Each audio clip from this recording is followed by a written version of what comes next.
नमस्कार साथियों, BRK electronic YouTube channel में आपका स्वागत है। तो आज का वीडियो होने वाला है दोस्तों एक एम्पलीफायर रिपेयरिंग पर। तो ये है दोस्तों एक एम्पलीफायर आया है रिपेयरिंग के लिए। तो ये देख लीजिए, ये है N-Pro MX 1201 एम्पलीफायर है। तो आज का वीडियो इसी एम्प की रिपेयरिंग पर है। तो इसमें दोस्तों फ़ॉल्ट क्या है, फ़ॉल्ट दिखा देते हैं आपको कि इसमें फ़ॉल्ट क्या है। चलिए करते हैं इसको ऑन सीरीज़ में। तो ये हमने कर दिया सीरीज़ में ऑन, ठीक है। और अभी देखें इसका वॉल्यूम करते हैं। वॉल्यूम करते ही ऑडियो कट हो जाता है। ये देखिए ऐसे कट हो जाता है। जैसे ही वॉल्यूम बढ़ाते हैं, हल्की सी वॉल्यूम आते ही कट हो जाता है। और ये जो डिस्प्ले वाला व्यू मीटर है ये कंटिन्यूस चल रहा है, इसमें कोई दिक्कत नहीं है। बस ऑडियो कट हो रही है इसकी बार बार। देखिए, ये देखें जिसमें ऑन होने के बाद जैसे ही इसमें अपने वॉल्यूम करते हैं, वॉल्यूम करते ही ये आवाज़ कट हो जाती है। तो इसमें प्रॉब्लम यही है दोस्तों कि इसमें जैसे वॉल्यूम बढ़ाते हैं, वॉल्यूम बढ़ाते ही ये कट मार जाता है, ठीक है। तो चलिए देख लिए अपने, अभी करते हैं इसको ओपन और देखते हैं इसमें दोस्तों क्या क्या फॉल्ट निकलेगा। तो चैनल पर अगर नए हैं तो सब्सक्राइब ज़रूर करें और इस चैनल को सपोर्ट ज़रूर करें। तो देखें इसमें हमने इसको कर लिया ओपन। ये इसकी सप्लाई होगी, ये ट्रांसफार्मर हो गया। और ये मॉड्यूल पे रेड वाली प्लस सप्लाई और ब्लू वाली माइनस सप्लाई, और ये येलो कलर की वायर है जो ये ट्रांसफार्मर आउटपुट ट्रांसफार्मर के लिए, ठीक है। तो ये मॉड्यूल है दोस्तों। इस मॉड्यूल में भी कई बार ऐसा फॉल्ट हो जाता है, उसकी वजह से भी आ जाता है। और ये ट्रांसफार्मर की वजह से भी ऐसा फॉल्ट आ सकता है। रिले ख़राब हो तो भी ऐसा फॉल्ट आ सकता है, ठीक है। और ये है, देखें इसमें ऑडियो ट्रांजिस्टर है जो ये दोनों साइड के, अगर इनमें भी अगर किसी ट्रांजिस्टर में लीकेज आ जाती है तो उसकी वजह से ये ऐसी प्रॉब्लम आ सकती है। और या फिर ये है दोस्तों ड्राइवर बोर्ड। इस ड्राइवर बोर्ड में भी ज़्यादातर ड्राइवर बोर्ड का फॉल्ट होता है ये। तो ड्राइवर बोर्ड की वजह से भी आ सकता है। तो सबसे पहले हम चेक करेंगे इस ड्राइवर बोर्ड को, ठीक है। तो ड्राइवर बोर्ड को चेक करेंगे।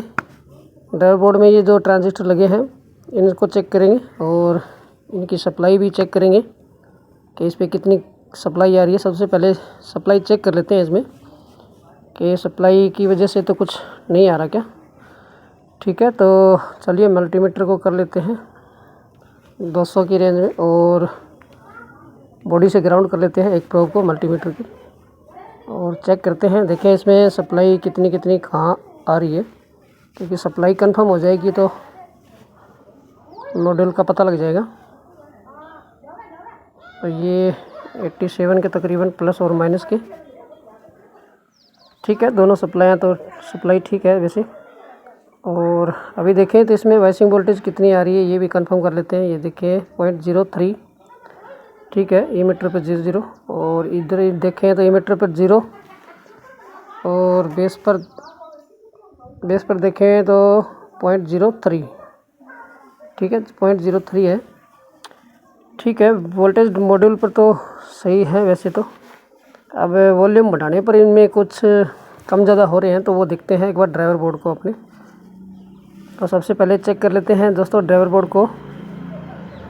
तो पहले इसको खोल लेते हैं, अपने ड्राइवर बोर्ड को निकाल लेते हैं, साइड में कर लेते हैं इसको। ये हमने इसको कर लिया है ओपन। तो ड्राइवर बोर्ड को निकाल लेते हैं बाहर और जो ये ट्रांजिस्टर लगे हैं दोस्तों इस पर इनको करेंगे चेक। अभी दोस्तों इस ड्राइवर बोर्ड में जो ट्रांजिस्टर लगे हैं मेन उनको चेक करेंगे। तो 3 ये लगे हैं ट्रांजिस्टर और 5 ये लगे हैं इसके अंदर हीट सिंक पर लगे हुए हैं, 5 ये लगे हैं, ठीक है। इनको चेक करेंगे बारी बारी से। कई बार दोस्तों होता है कि ट्रांजिस्टर ख़राब पूरी तरह से नहीं हो पाता, लीकेज वगैरह हो जाती है या फिर टाइट वगैरह हो या फिर ट्रांजिस्टर हो लीकेज हो जाता है या फिर जैसे कहें कि वीक हो जाता है। तो एक बार चेक कर लेते हैं अपने ट्रांजिस्टर जो लगे हैं इस पर, ठीक है। तो चलिए मल्टीमीटर से अपने कर लेते हैं टेस्ट और दिखाते हैं आपको वीडियो में, बने रहे वीडियो में, ठीक है। तो ये हमने कर लिया इसको क्लीन। और अभी दिखाते हैं इसमें दोस्तों, इसमें ट्रांजिस्टर लगे हैं। तो ट्रांजिस्टर लीकेज की वजह से दोस्तों, लीकेज हो या फिर कोई डेड लीकेज हो जाता है, उसकी वजह से दोस्तों हमिंग वगैरह हो गई, ये से इस तरह के फॉल्ट आ जाते हैं। ठीक है ना, ऑडियो क्लियर नहीं आना, इस तरह के फॉल्ट हो जाते हैं। तो इन सभी ट्रांजिस्टरों को एक बार चेक कर लेते हैं अपने बारी बारी से। ठीक है, तो मल्टीमीटर को हमने किया है बजर में, बजर मोड पर। ठीक है, और ये जो लगे हैं पहले 3 ये चेक करते हैं, उसके बाद साइड वाले चेक करेंगे, ये इधर भी ये वाले भी चेक करेंगे। तो चलिए पहले कर लेते हैं बारी बारी से, एक एक करके सभी को चेक करेंगे और फिर ये चेक करेंगे बीच में जो लगे हैं छोटे BD 40 140 और BD 139 लगे हैं, इनको भी चेक करेंगे। ठीक है, तो जो कमी होगी वो बाहर निकाल देंगे। ठीक है, तो चेक कर लेते हैं। देखें, बेस टू एमीटर कलेक्टर 660 के समथिंग है। ठीक है, और उल्टा करके चेक करें इनको दोनों को। तो ये भी ठीक है, ये ठीक है, चल जाएगा, इसमें दिक्कत नहीं है। बाकी तो दोस्तों PCB के अंदर थोड़ी सी कंटिन्यूटी आगे पीछे शो कर देता है, क्योंकि सर्किट में लगा होता है, तो दूसरे कंपोनेंट्स की वजह से कंटिन्यूटी है जो आगे पीछे आ सकती है। ठीक है, तो इस चीज़ का तो आपको पता ही होगा वैसे। तो मेन चेक कर रहे हैं कि हल्का फुल्का हमें लगेगा तो उसको निकाल देंगे बाहर। और कई तरह के दोस्तों फॉल्ट ऐसे होते हैं कि कंपोनेंट सही होते हैं, बट उनको चेंज करना ही सही रहता है, क्योंकि चेंज करने के बाद ही प्रॉब्लम जो है सॉल्व होती है। क्योंकि मल्टीमीटर की पकड़ में नहीं आते ऐसे फॉल्ट, कई बार ऐसे भी हो जाता है। तो पार्ट्स है लगभग फिर हमें चेंज करना ही पड़ता है, चेंज करने के बाद ही वो फॉल्ट जो है क्लियर होता है। ठीक है, तो ये भी ठीक है दोस्तों, ये भी ठीक है, इसमें कोई लीकेज नहीं है। ठीक है, अभी 3 हो गए चेक, और ये देखें दूसरे वाले और चेक कर लेते हैं। दोनों एक से तरफ लगे हैं जो, ये 15032 है, 672 है। ठीक है, और 660 ये भी ठीक है। प्रोब चेंज करके चेक करें तो इसमें कोई एक्स्ट्रा कंटिन्यूटी नहीं आनी चाहिए, जो ठीक है नहीं आ रही। और इसके अंदर देखें तो इसमें कंटिन्यूटी कहाँ आ रही है, 724 है। ठीक है, और 714। ठीक है, एक साइड तो सही है इसकी, दूसरी साइड से देखें तो दूसरी साइड पर भी कोई कंटिन्यूटी नहीं आनी चाहिए।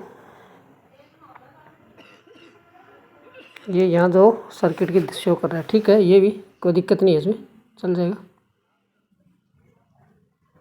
और BD देखें तो BD 13940 ये और चेक कर लेते हैं। 810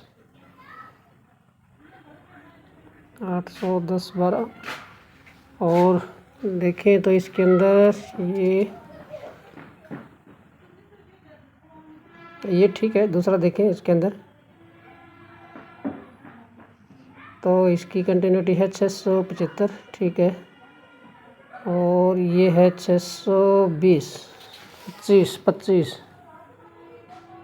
675 आ रहा है एक जगह, और दूसरी जगह थोड़ा सा कम ज़्यादा आ रहा है,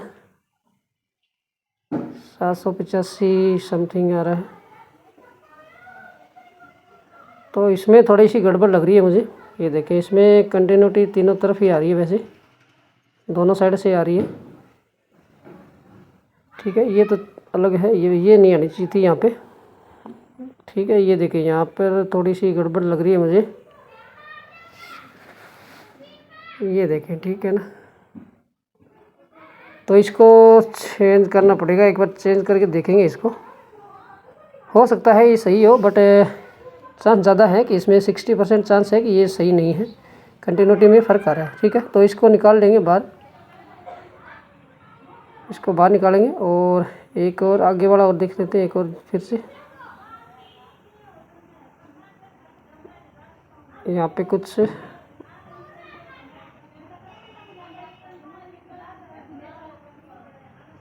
758। ठीक है, और 762। ठीक है,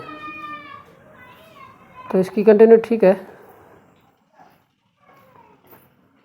और देखें इसमें तो ये सही है दोस्तों। इसको निकाल लेते हैं बाहर। ये 3 हैं लगे हुए बीडी, इसमें एक बीडी को निकालेंगे बाहर, जो ये जो बीच में लगा है, ठीक है। इसकी वजह से भी प्रॉब्लम आ सकती है, तो एक बार इसको चेंज करके फिर देखते हैं। क्योंकि ये दोस्तों ज़्यादा बड़ा फॉल्ट नहीं है, नॉर्मल फॉल्ट है। वैसे तो लीकेज है कुछ ही पार्ट्स में, तो उसकी वजह से आ रहा है ये से। तो चलिए इसको निकाल लेते हैं। नंबर देखें इसके, BD 139 है, ठीक है, BD 139। तो इसको निकाल लेते हैं बाहर और करते हैं इसको चेंज। तो ये हमने निकाल लिया है बाहर BD 139। ये देखें BD 139 है। तो इसको करके देखते हैं चेंज, ठीक है। तो नया फ्रेश पीस लगाते हैं इसके अंदर और फिर देखते हैं इसमें रिजल्ट। इसमें ये देखें, ये है BD 139 नया फ्रेश पीस है, ठीक है। तो ये है दोस्तों 2-3 रुपये का आता है सिंगल पीस। ये मैंने ऑनलाइन मंगवाए थे। BD 139 है, ठीक है। तो चलिए इसको लगाते हैं PCB में और फिर देखते हैं इसके अंदर कुछ कमी है या फिर फॉल्ट क्लियर हो जाएगा। तो चलिए लगा लेते हैं PCB के अंदर, तब तक बने रहे वीडियो में। तो दोस्तों वीडियो डेली अपलोड नहीं हो पाती क्योंकि इतना समय नहीं रहता, टाइम इतना मिलता नहीं है कि वीडियो बना सके, ठीक है। तो कुछ भाई लोग सोचते होंगे कि वीडियो डेली नहीं आती, तो डेली वीडियो बनाने का टाइम नहीं मिल पाता। जैसे भी टाइम मिलता है मैं समय निकाल के वीडियो बना लेते हैं, ठीक है। तो ये हमने इसमें लगा दिया है और अभी कर लेते हैं सोल्डरिंग। तो अभी कर लेते हैं सोल्डरिंग इसको, और सोल्डरिंग अच्छे से कर लेते हैं, ठीक है। और इसको कट कर लेते हैं, लग वगैरह जो एक्स्ट्रा होगी, ठीक है। और क्लीन कर लिया हमने इसको। अभी देखें ये इसमें हमने लगा दिया है BD 139, ठीक है। तो ये पुराना हमने निकाल दिया था इससे बाहर।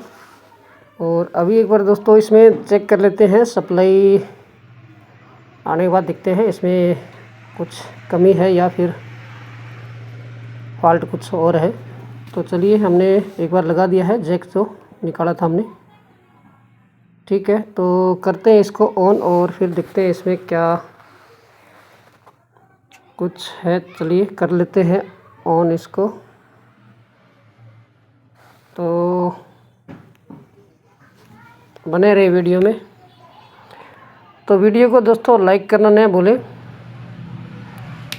ये कर दिया हमने सीरीज में ऑन, और अभी देखते हैं इसमें वॉल्यूम देके कि इसमें ऑडियो आ रही कि नहीं आ रही। तो ये देखें ऑडियो आ रही है, ठीक है। तो ऑडियो आ चुकी है, देखें ऑडियो आ चुकी है दोस्तों, कोई कट नहीं मार रहा। ये देखें आप, कोई कट नहीं मार रहा क्योंकि एक ट्रांजिस्टर की वजह से। ये देखिए ऑडियो सही चल रही है, कुछ कटिंग वटिंग नहीं हो रही है, ऑडियो कट नहीं हो रहा, सही है, एकदम सही चल रहा है। तो दोस्तों इसमें कुछ ज़्यादा फॉल्ट था नहीं वैसे तो, ठीक है। एक कंपोनेंट्स की वजह से दोस्तों ये सारा मामला जो इसका गड़बड़ा गया था। तो फॉल्ट दोस्तों बहुत तरह के आते हैं वैसे, फिर भी चलो थोड़ा सा और बता देते हैं आपको कि इसमें हमिंग वगैरह हो या फिर जिस तरह की ये समस्या आ रखी है, इस तरह की आप इस ड्राइवर बोर्ड में अच्छी तरह से चेक करें। ड्राइवर बोर्ड में तो ज़्यादातर समस्या दोस्तों ड्राइवर बोर्ड में ही आती है, हमिंग वगैरह हो या फिर आवाज़ फटी फटी आ रही हो, तो इस ड्राइवर बोर्ड में ही होती है दिक्कत, ठीक है। तो ज़्यादातर ये छोटे ट्रांजिस्टर ख़राब होते हैं, ठीक है। ज़्यादातर इनको आप अच्छी तरह से चेक करें। और 5 जो बड़े लगे हैं, ये 5 ट्रांजिस्टर जो लगे हैं ड्राइवर, इनकी वजह से भी प्रॉब्लम आ जाती है, ठीक है। तो ऐसी समस्याएं आती रहती है, ठीक है। और आगे देखें तो इसमें एक चीज़ और बता देता हूँ। इसमें देखें ये इसमें 5532 से ऑडियो IC लगी हुई है, ठीक है ना। तो ये 15 वोल्टेज पे ऑपरेट होती है, ये तो आपको पता ही होगा, 15 माइनस और 15 प्लस के, ठीक है। तो इसके 15 माइनस और 15 प्लस दोस्तों बनाए गए हैं मॉड्यूल से। मेन सप्लाई ली गई है, प्लस माइनस दोनों सप्लाई ली है। और ये रजिस्टर लगी है 4.7 के, इन रजिस्टर से होते हुए 15 वोल्टेज सप्लाई बनती है। आगे 2 जीनर डायोड लगे हैं इसके 15 वोल्ट के। तो ये देखिए प्लस और माइनस सप्लाई यहाँ से बना रखी है, यहाँ से होते हुए, और आईसी की मिलती है। कई बार आईसी ख़राब होने की वजह से भी ऑडियो में दिक्कत आ जाती है, या फिर आवाज़ क्लियर ना आए या फिर बिल्कुल ही ना आए, तो इस आईसी की वजह से भी प्रॉब्लम आ सकती है। ठीक है, और वीडियो अच्छी लगे तो दोस्तों लाइक ज़रूर करें। मिलते हैं ऐसी एक नई वीडियो के साथ। Thanks for watching.